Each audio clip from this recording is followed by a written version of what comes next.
What was the scariest shit you've ever seen? Part 2. Please remember to like, share, and subscribe. I was driving home from work once and traffic was backed up because of an accident. It happened very recently, so it didn't take me long to pass the scene, and there hasn't been any sort of cleanup. I drive past and I see a guy's face down on the pavement, head tore wide open and blood everywhere. I presumed a car with the busted out windshield was his. When my son was less than a week old, he stopped breathing. Walking into his room and seeing him gasping for air, then turning red, that was the scariest thing I have ever and hopefully will ever see. My heart rate jumped just thinking about just now. EMTs are effing heroes. I lived about 2 miles out of town on an oil sand road and worked at McDonald's in town. I used to walk to work when the weather was nice, and this was one of those times. I'm strolling along and I hear an engine on the road behind me, and it sounds like it's topped out, just screaming along. I look around me and I find a good spot to move off the road and wait. The car gets about 100 yards from me, where I just passed an improperly banked turn that is deceptively dangerous. The car is rocketing along. It hits the turn and the back end swings out. The fishtail back the other direction and the car rolls sideways, coming straight for me. As it rolls, glass and bits of pavement actually hit me in the face and neck as the car comes to a rest about 6 feet away from me in the ditch right side up. I run over to see if anyone is hurt, and when I pop the back door open, a bunch of exploding beer cans come rolling out, followed by a very drunk Mexican guy. There's 2 more inside the car, both equally drunk, and the driver is slumped over with a nice cut on his forehead. End of story. All 3 guys were fine with only minor injuries. All 3 were arrested for DUI, and I was late for work because of it, which was preferable to how late I could have been. TLDR. 3 drunks almost rolled their car into me while I was walking to work one day. My mom had just put me to bed. I think I was around 5 or 6. Lights out. Only light is coming from the courtyard behind my room. Jehovah's Witness place behind my house has lights in their parking lot, so I can still see in my room. 15 to 20 minutes go by, and there's nothing awake in the house. So I sit up in my bed, bunk bed pushed up against 2 walls, and I sit in the corner. Someone or something walks into my room, looks around for a minute, and walks up to the window, turns and goes out of my room. I told my mom that morning, and she didn't know what I was talking about. It was like someone with a black morph suit came into my house, but this was around 2001. I'm getting chills thinking about it. Before I knew what sleep paralysis is, I was just drifting off to sleep on the precipice between consciousness and asleep, when the door to my room cracked open a tiny bit and I could sense an evil spirit coming into the room. It was invisible. As it moved toward my bed, I wanted to scream, jump up, anything, but my entire body was frozen with my eyes open. I couldn't move, couldn't even make a little peep. Internally, I was fighting my body to get up right now, but nothing, as this malevolent spirit came toward me slowly. Just as it got next to me and was about to hurt me, I finally was able to snap out of it. My arm shot out to protect me. I got out a little whimper because my throat was basically closed off from the stress, and the thing seemingly vanished. I looked at the clock, realized I had only went to bed 15 minutes earlier, felt perfectly calm despite what had just happened, and fell back asleep. Remembered the whole thing clear as day the next morning. Happened one more time, and then I finally learned about sleep paralysis and realized this happens to people all the time. The most I've ever been scared, but only for a few seconds. That felt like hours. I was in the Navy for 6 years. It was on an aircraft carrier, so there were a lot of people, and it was fairly big. It's almost 7 a.m., and we've just started to transfer jet fuel from another ship. At this point, the ship announces that smoke has been spotted coming from one of the compartments, then another, then another. We go into general quarters, think battle stations or red alert from Star Trek. I didn't think it was a big deal at the time, and that it was probably just a small trash can fire. I sat down at a table and was talking with a friend, generally ignoring what was going on. After a few hours, I realized that if it was just a trash can fire, we wouldn't be at general quarters anymore.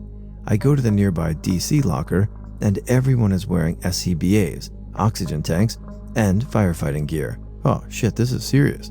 Eventually we get the fire out, but I wasn't sure that we were going to get out of it alive. I found out after the fact that someone had been storing paint and paint thinner in a ventilation closet. They were also smoking in there, so I think you can figure out what happened. The control wiring for the reactor backup generators melted. If both of the reactors were lost, the generators would not come on, and we would be dead in the water with a fire on the ship. Edit, dead in the water is a term we use to mean that we are without electrical power or propulsion. One of the reactors shut down. The other lost 2 coolant loops. Our procedure states that on loss of any of the coolant loops, you're supposed to shut down the reactor. The reactor operator went to scream, "Emergency shutdown," the reactor, but was stopped by the watch officer. The watch officer deserves a goddamn medal, because without his quick thinking, there's almost no way we would have kept the ship afloat. The captain ended up getting fired, and the sailors who owned the ventilation space got kicked out of the Navy. I was going to visit my dad with a colleague of his while he was working on his Phil. Our destination would take us across a place called Llama, which to date sports danger, wild elephants, and police patrols every few miles. This was about a decade ago, and there was little to no civilization, save the highway and the indigenous villages every few miles. We were in a drop-top Jeep, making our way up the hilly roads when we noticed a commotion by the roadside. Violence was common, so our driver parked a little further ahead and went back to check if there was an issue on the road ahead.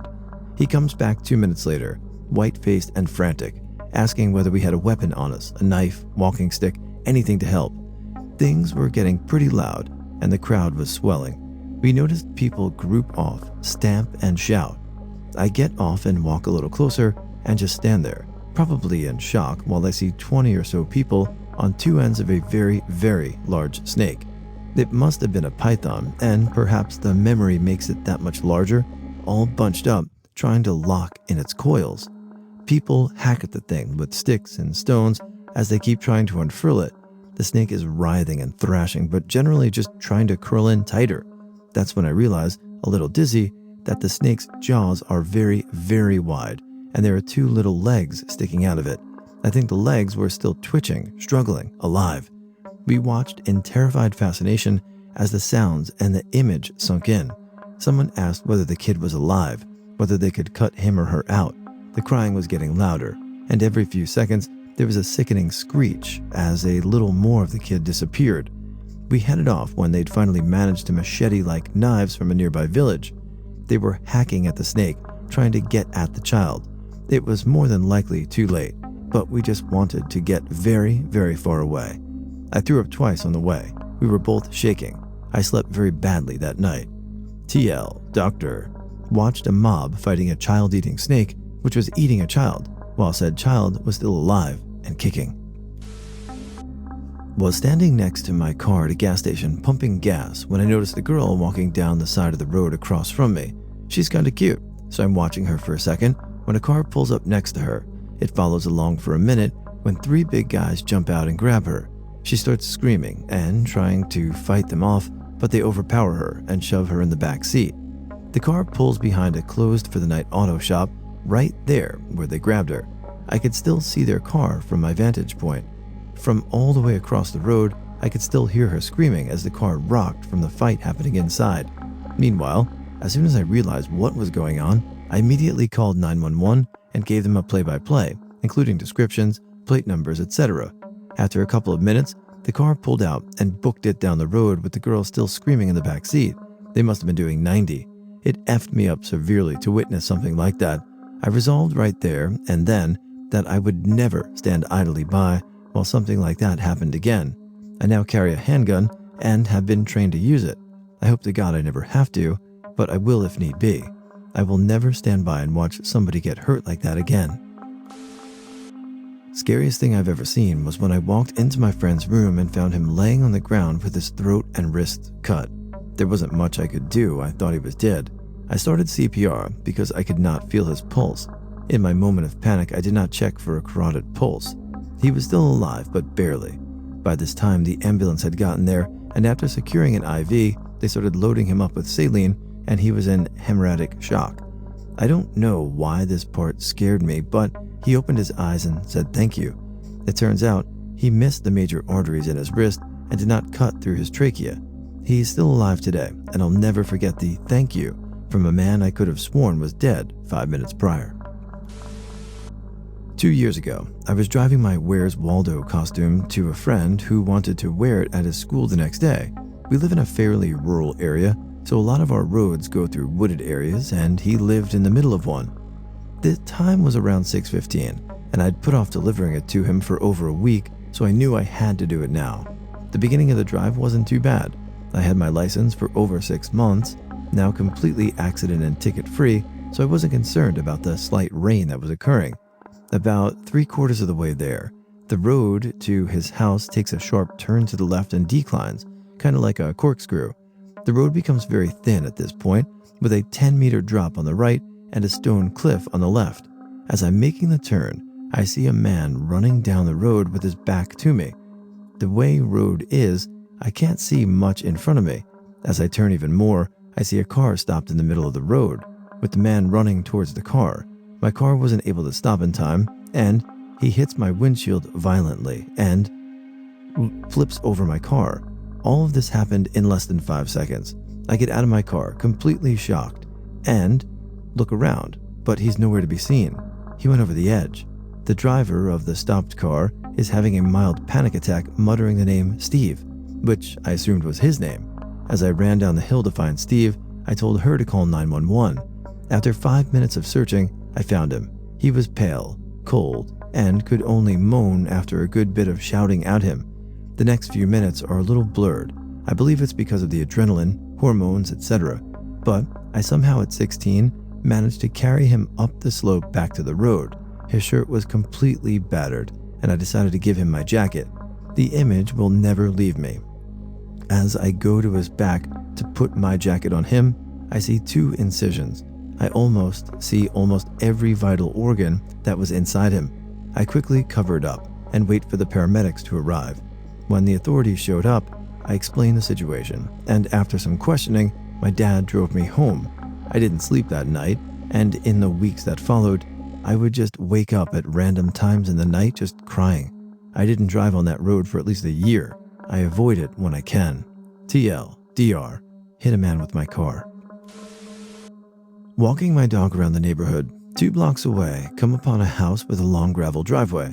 Don't know these people. Noticed car and driveway is in a queer position as if front tire is flat. Notice what I thought was rolled up rug or tarp under flat tire. Get closer and see it's a man pinned under the car he was working on.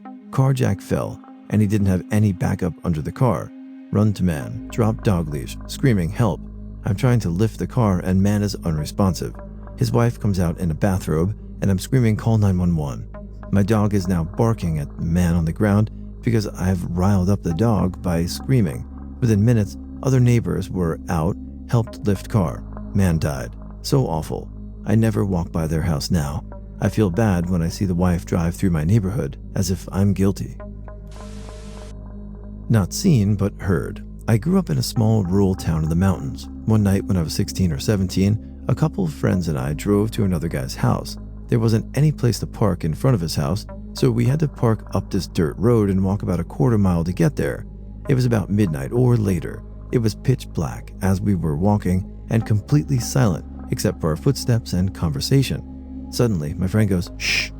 We all stopped and listened closely. Somebody was screaming, not too far away. It was either a woman or a child. High-pitched, blood-curdling screams. It was coming from up on the mountainside, where there were no houses. It was far enough away to be somewhat faint, but close enough that if we were light out, we could probably see where the scream was coming from. We were all paralyzed in fear, just standing there on a dirt road in the middle of nowhere in the pitch-black darkness, listening to it for a couple of minutes, and then it just stopped. We took off running to our friend's house where we told him what happened. We didn't call the cops because we had a bunch of weed on us, and we ultimately decided, or more so convinced ourselves probably, that somebody was effing with us.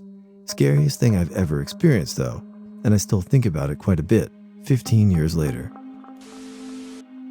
About 25 years ago, I was driving to work as an Applebee's waitress on a 4-lane highway. I looked to my left because something caught my eye. What I saw was a yellow dog flying through the air heading into oncoming traffic. Airbud. My brain could not understand this, but a millisecond later in my peripheral vision, I saw a yellow truck come into my sight in my left lane.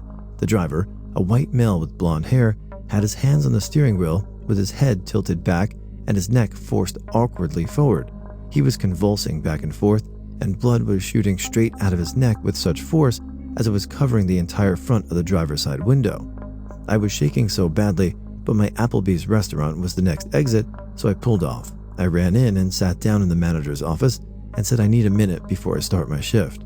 My manager thought I was crazy when I told him my story, but then many of my coworkers showed up half an hour late, those who traveled the same direction as me, saying how they were caught up behind an accident.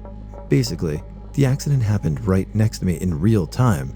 This is when I realized that the dog flying in the air must have come from the back of the yellow truck with the guy dying right next to me.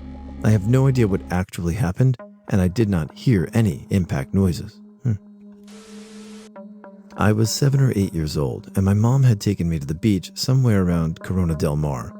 I was a relatively adventurous kid and wasn't afraid of going out to the second break with my bodyboard, despite how much my mom would yell and scream from shore. I was trying to catch a wave, and something bumped me and knocked me off as I was dropping in.